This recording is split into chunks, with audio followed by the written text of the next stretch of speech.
Okay. Um, Good morning, good evening, good afternoon, whatever applies. My name is Pete Nicely, and I'll be the person who will be guiding you through this course. And what I want to do right now is to basically go through the syllabus for this course so that we're all on the same page.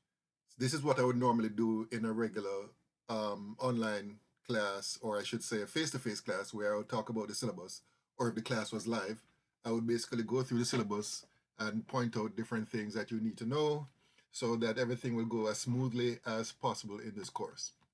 So as you can see here on the very first page, we have some general course information, the name of the course or the title, the course number, the number of credit hours associated with the course, my name of course, and of course, because this is a fully online course, we won't be meeting at a particular location or at any specific time, all right?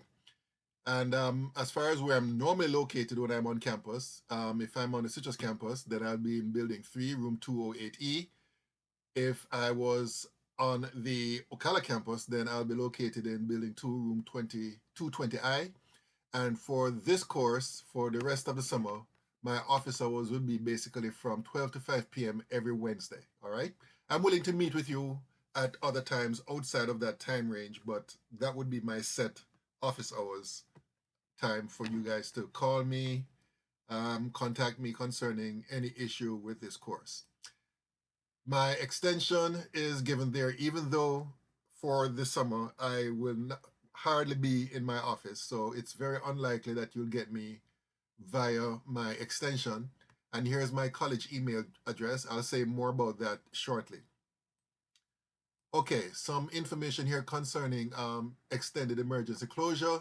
So if the college has to close for some reason unforeseen, maybe a natural disaster, whatever, then you can either call these two numbers that are provided, or you can check the college's website. And typically what happens if something were to happen where the college has to close for emergency reasons, you'll see a banner across the website indicating, giving you information about the closure and so on and so forth. Now for this course, I make it mandatory that each student have a Skype account. And the link for creating one, if you have not done so already, is given right here. All right. And I've done that because this would facilitate us meeting during office hours, basically, or meeting at any other time on an individual basis. All right. So if you have any questions and you need me to explain something, then you can contact me via Skype. So this is a link that you need to go to in order to set up your account. And then when you do that, as soon as you do that, make sure that you contact me via Skype and send me a contact request. My Skype address is given right here. When you're sending me your contact address, your contact request, I should say, make sure that you give your name and course numbers, because I need to be able to distinguish between you who are my students and people who are just trying to come and sell me something, which has been happening a lot recently. Um, Going back to what I said about the email, remember I gave you my regular college email address?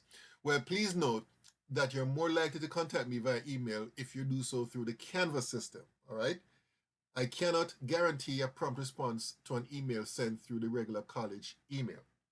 So that is something that you need to be aware of. If you send me an email through the regular college email system, then what happens more often than not is that that email goes straight into my junk folder, and I very rarely check out that folder, all right?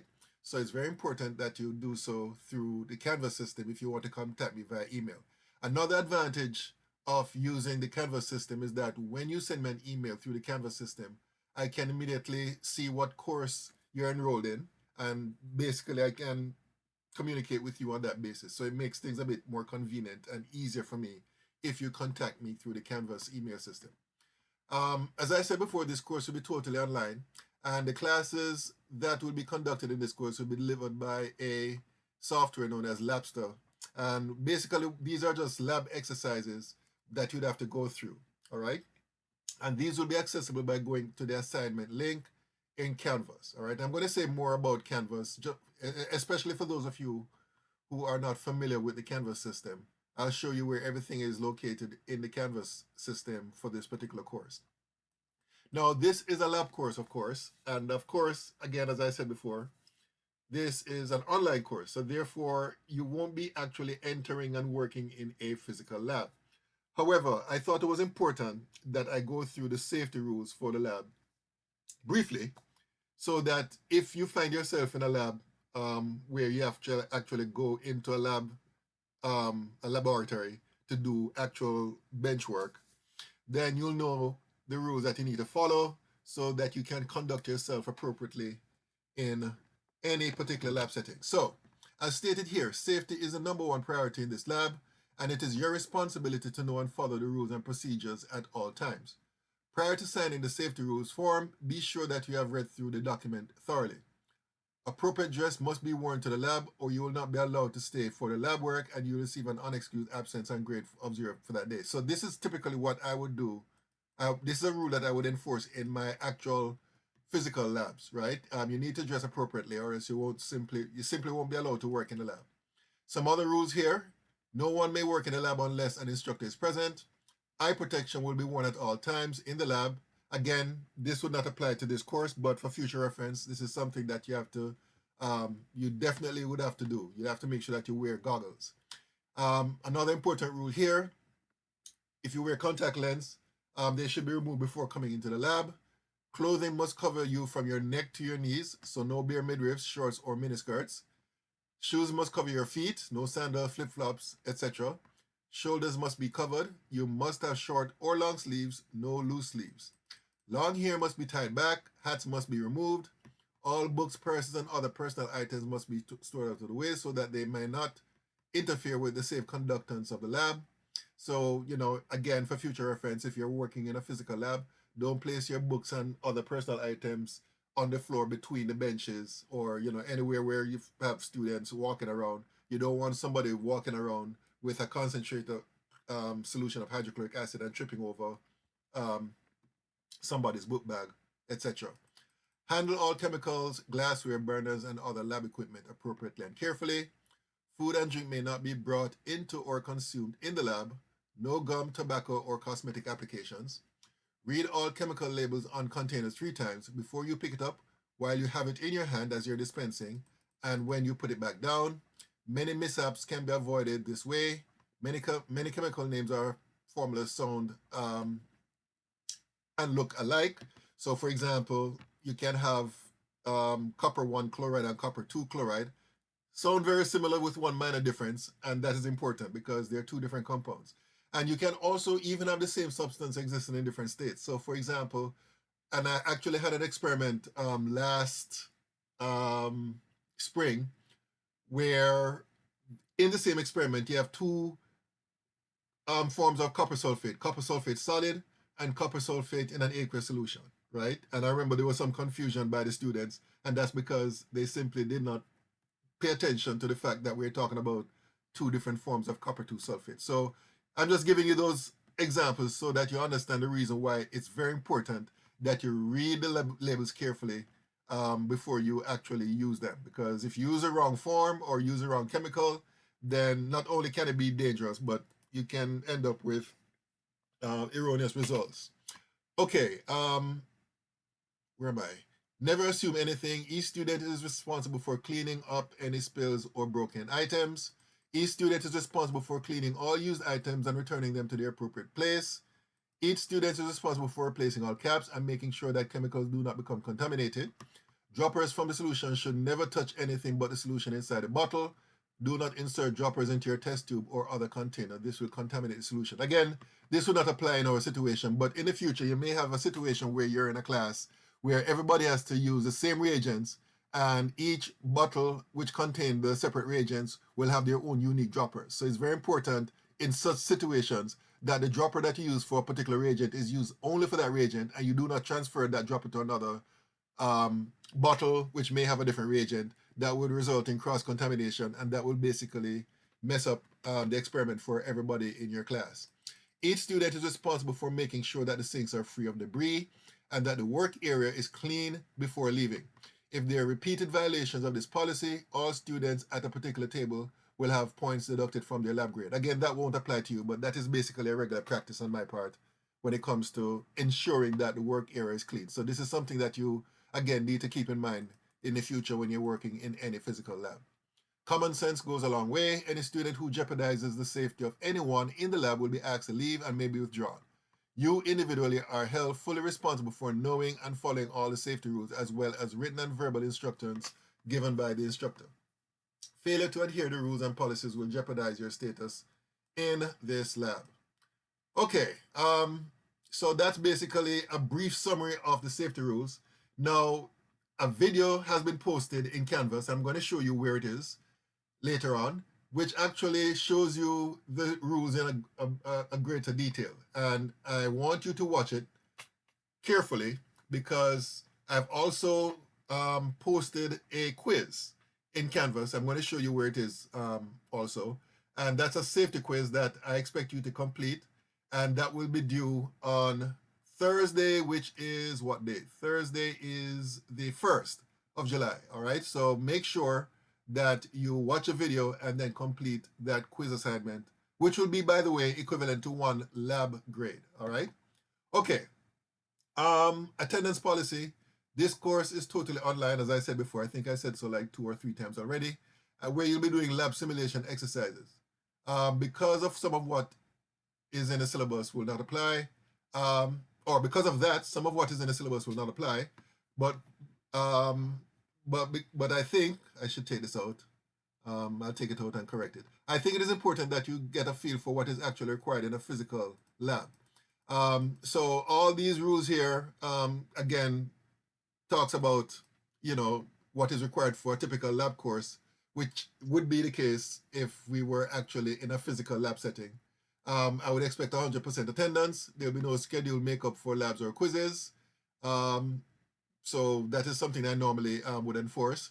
Tardiness, coming too late to a lab, would not be acceptable. You must be in your seat prior to the beginning of the lab. If you're late for a quiz, you may not have time to complete it. If you miss the instructor's discussion at the beginning of lab, you'll miss important explanation, and therefore it would be unsafe for you to be in the lab. And of course, I would reserve the right to refuse the entry of latecomers to the start of the experiment. You may leave the lab upon completion of the work, cleaning all of the glassware equipment used, as well as cleaning your work area. Do not dispose of all the solids down the sink. Check sinks before you leave. Throw away all trash. Wipe your counters. All students at the table will receive a 5-point deduction from a lab report for that day's work if anything is left out or unclean. So again, this would not apply to you in this particular course, but this is typically what I would enforce in a normal lab setting. Supplies to be furnished by each student. Prior to the first lab experiment, each student must obtain and bring the lab items listed below. Let me see here. Each student will be checked for the items and will not be permitted to stay for the lab class if either the lab handbook, safety goggles, or handout are not present. This will result in 1 unexcused absence and a grade of 0 for the day. And what is mentioned here is typically for my lab classes in person, I would provide handouts, which I would have posted in Canvas. That would not apply to us here because, again, we'll be working with the lab exercises in Labster instead. But typically, students will be responsible for downloading and printing those handouts and bringing them to the lab. As stated here, if a student were to arrive to the lab without the handout, then the student would not be allowed to stay for the lab. Of course, safety goggles, not glasses, that would be approved for use in chemical labs would be also required. Again, that would not apply to us. And also a non-programmable scientific calculator as well would be expected. Things that will not be allowed, well, again, this will not apply to us, but cell phones with the ringer turned off and the phone put away, that will basically, that would have been a rule that I would have to enforce. Except for the approved calculator, no other electronic device may be used or out at any time during class or exams. I strongly recommend against use of laptops, iPads in the lab due to the possible risk of damage to these devices. Right, so this is something I would strongly recommend to avoid if you work in a lab in the future, especially chemistry labs. If you have very expensive items like laptops and so on, I would strongly recommend that you do not have them out on your benchtop because, if an acid is spilled on it, then it could damage it. And I'm quite sure you would not like that. Personal conversations while the instructor is lecturing, failure to adhere strictly to the safety rules and policies. This includes improper dress as outlined in the safety rules policies. All right, so again, would not apply for us here, but for future reference, just appropriately whenever you're attending any lab class. Required assignments: read the material pertaining to each experiment prior to the night of the scheduled lab. Okay, so this again would not apply to us, but typically in my lab classes, I require my students to read upon the material, since the material will be posted in Canvas and they have the responsibility of downloading it and printing it. I would tell my students to read the material, and usually the material would have some pre-lab exercises for them to complete. So that's what this section is all about, right? Basically, they need to print it and bring it to the lab, and when they're recording, they need to basically make sure that they do so in as legibly as possible. That's what the lab reports here is all about. You won't be able to do that in this particular course. So this is just dealing with that situation. I won't go through that. You can read that on your own for your own benefit, because as I said before, this is something that you would need to do if you actually were in a physical lab setting. Okay, so let me just scroll down here to testing and grading policy. Criteria for grading in class and experimental procedures are as follows: your ability to follow directions, both written and oral, your ability to follow correct experimental procedures, your ability to follow safety rules and lab course policies, dexterity in handling lab equipment properly and safely, accuracy in calculations, experimental outcomes, use of critical thinking skills as documented in your lab reports, quizzes, and exams. Exams will not apply to us. There are no exams that you'll be given in this particular course. And of course, your preparedness to perform the experiment. One important point you need to realize here is that two of the Labster exercise that you will be doing will be, two Labster exercises will be published each week and must be completed by the end of the week. All right. So today is Sunday, June 27th. So tomorrow, which is the first day of class, which is Monday, June 28th, I'll be posting your first two Labster exercises, and they will be due by Friday, right? And that's basically a standing arrangement we're going to have for the rest of this course, all right? Below that, you see the grade system based on your percentages, the letter grade system, I should say. This is established by the college. And below that, a statement saying that if you feel as if I've made an error in grading any of your assignments, etc., then make sure that you come and see me or contact me at least to talk about it, so that I can make the corrections as soon as possible. Very important, if you want to withdraw from this class, which by the way, I hope nobody does, I want everybody to persist and stay in this course so that they'll be successful. But I understand that life happens, and something may come up where it is necessary for you to report, or to withdraw, I should say, from the course. Then make sure that you fill out all the necessary forms and have them signed by the appropriate parties, including yours truly. And this is very important, because in the past I've had situations where students have simply stopped coming to class, and I thought that they would have withdrawn. And then at the end of the semester, when I'm ready to enter the grades, I noticed that they're still officially registered in the course. And unfortunately, I have no other option but to give them the grade that they would have earned up to whenever they completed their last assignment. So I'm saying that to say that it's very important that you make sure that you do everything above board by completing all the necessary forms, so that you don't end up with your GPA suffering any serious damage. And then below that, you see the course outline for this course. Basically, it's a list of activities that you'll be doing on Labster. And as you can see, for this week, which you're going to have two activities, and they'll be due on Friday. If you have any problems while doing these activities, right, please contact me. You can shoot me an email, or you can call me on Skype. Those are probably the best two ways of contacting me, because calling me on my extension, I won't be able to answer immediately, because I'm hardly in my office during the summer, all right, especially since I'm teaching this online course, all right?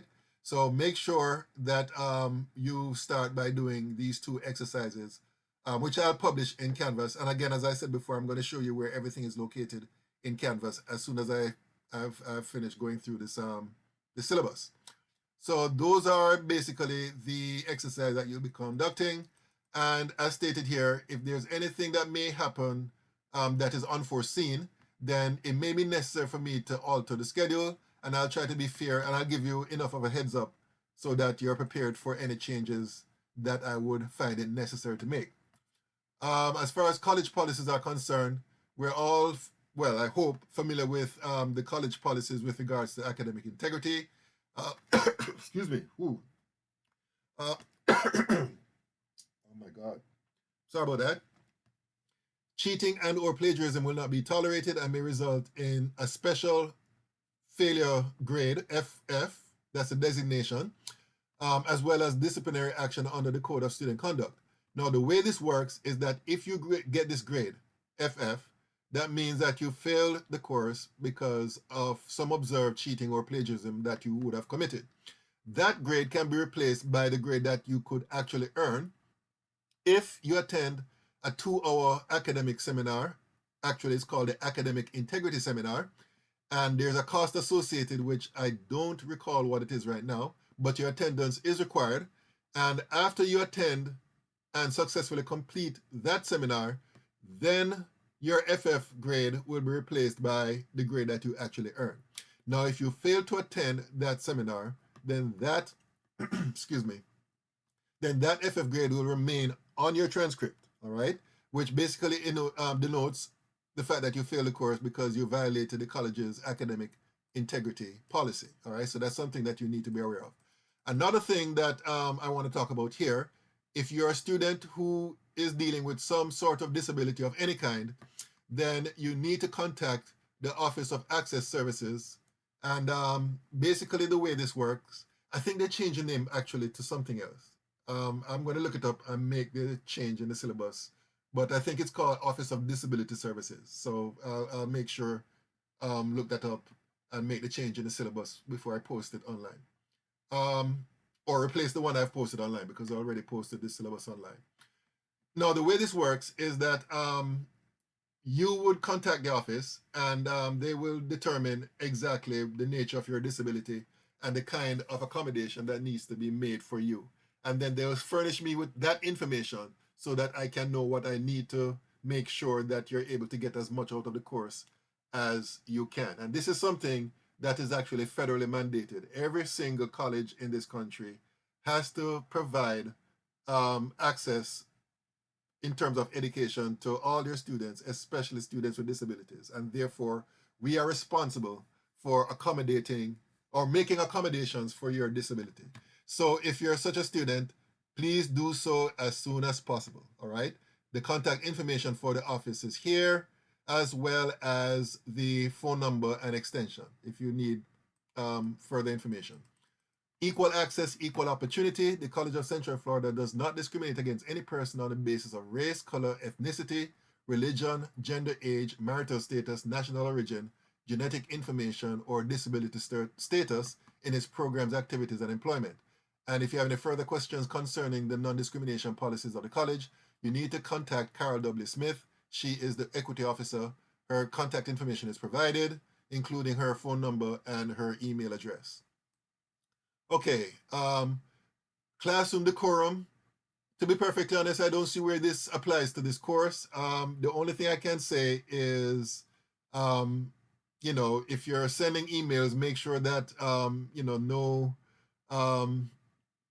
you know, inappropriate language is used. I can't think of any other possible way that this particular rule can be, you know, contravened, right? But basically, if you're contacting or if you're in communication with either myself or your fellow students, you know, try to be as, you know, courteous as possible and not to use any foul language, etc.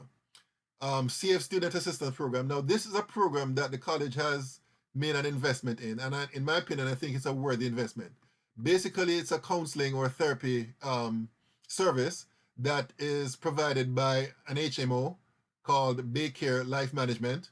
And the way this works is that if you have some difficulty in your life, you know, some emotional problems or some situations which interferes with your work or your school life, you can call this toll-free number right here that I'm highlighting, all right? Okay, I thought okay, that toll-free number. when you call that number on Mondays through Fridays between 8:30 and 5 p.m., you will be put in direct contact with a therapist who will be on duty. Now, if you call outside of those hours, then what will happen is the therapist on duty, I'm sorry, will be paged, and he or she will immediately call you back. And in both instances, when they get in contact with you, then they'll be able to help you. All right. I think this is a worthy. I think this service is a very good investment by the college, and I certainly wish I had such a service when I was a student. So if you find yourself in a situation where you need these services, I would strongly recommend that you take advantage of it and get the necessary help that you may need. Withdrawal. If you want to withdraw from this course, oh, I think I talked about this already, so I need to take this out. So let me scroll down to important dates. And basically, I would say that the most important dates would be, of course, the Independence Day holiday. The college will be closed on that day, and classes end on the 9th. And well, the 10th is an important day for me because I would have to submit the grades by 10 o'clock on August the 10th. All right. Okay, the college reserves the right to evaluate individual cases of non-attendance. Students should be alerted to the fact that 1, withdrawals do not count in the CFGPA but may not be viewed favorably at the university level or for financial aid. 2, a withdrawal counts as an attempt under the forgiveness/withdrawal policy and the course repeat policy. 3, there are increased costs to make or to take the course on the third attempt. In fact, if I'm not mistaken, if you're taking the same course on the third attempt, even if you're a Florida resident, you would still have to pay the non-resident tuition for that course. And 4, there may be a reason a withdrawal course may be denied. All right, so please pay attention to what I just said here. And if you have any further questions, you may see the college's withdrawal procedures. Okay, and then what do we have next? We have what I call my CYA document. CYA stands for covering your ass, or I should say cover my ass. And basically what this is a form that you need to complete, print, sign, and write the date on it. And basically what you're doing is acknowledging that you have received and read and understood the information provided in the syllabus and the grade which I need or which you need to pass this course. All right, so make sure you complete that and you send it to me as soon as possible. I'm going to say more about how you can send it to me via email. Okay, so that's the syllabus. If you have any questions about the syllabus, please feel free to contact me concerning the information that is located therein. Okay, so what I'm going to do as promised is show you the Canvas course or the Canvas shell for this course. So what I'm going to do here, I'm quite sure you all know how to access Canvas. Enter your username, or I should say your ID number and your password, and then you click on the link for the course, which would be this link right here. All right. And this is basically what you see. Now, yours will look a bit different because I'm the instructor here. I've posted already or published already an announcement where I introduce myself. So make sure you go there and read that. And in that announcement, I've basically stated what 2 courses, or I should say what 2 lab exercises that you'll be working on this week. And then assignments, this is where you're going to go to find your Labster exercises. And as you can see here, I have published those 2 exercises. I need to put the correct due date. So I'm going to, as soon as I finish recording this video, I'm going to, correct the due dates that you see there. All right. So this is where you're going to find all the Labster exercises. Okay. Let me go down to files. We won't be using files. Normally in a regular lab course, students will be using this a whole lot because this is where I would normally post my handouts, but you won't be given handouts for this. But here is where you'll find the schedule and the lab syllabus. So this is the syllabus right here. I've published it, which is the same syllabus I was reading from.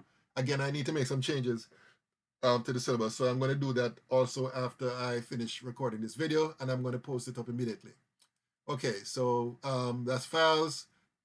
Also in files, you have tables. periodic tables that you may find useful, not only for this lab course, but for your future chemistry courses.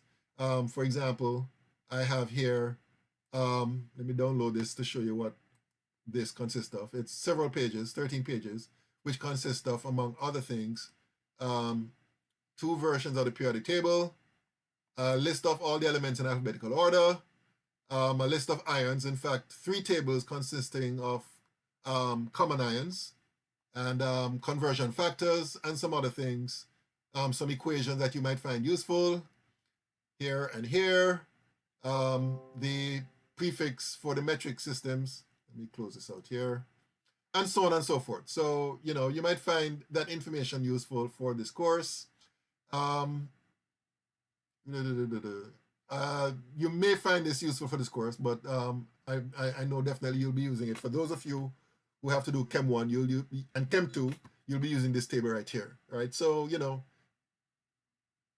just some tables here that you might, this one here, fundamental constants, which gives you, some different values for different things that you may need, like the mass of an electron, the charge on an electron, mass of neutrons, etc. So these are just some things that you may need. If you don't need it, then fine. And then let me see, what else? Okay, modules. All the videos that you will see, including the safety video, which I'm going to show you where it's located. So when you click on modules, this is what comes up. And the safety video is posted and published right here. I'm also going to post this particular video in this section as well. I think I may post this also in the announcement, right? So I'm meaning this video that I'm recording right now. All right, so that's the module section. And let me see, is there anything else? Is there anything else? Is there anything else? I can't think of. Okay, grades. Well, your grades will look different from mine because this section here will basically contains the grades that you would have earned in this course. I don't think there's anything else to publish or to talk about. Modules, files, grades, assignments, announcements. Yeah, that's it. Basically, that's it. I would strongly recommend that you check out the announcement because from time to time things will come up and I need to, basically post an announcement. May deal with some other, issues with the lab store or whatever. Because I remember in the past we had some issues with the lab store, which lab store has fixed since then. But you never know if some other problems might come up. Okay, so that's basically it for the syllabus and for the canvas. All right. Again, if you have any questions, feel free to contact me concerning any issue with regards to Labster, Canvas, or the syllabus. All right. So that's basically it for today. So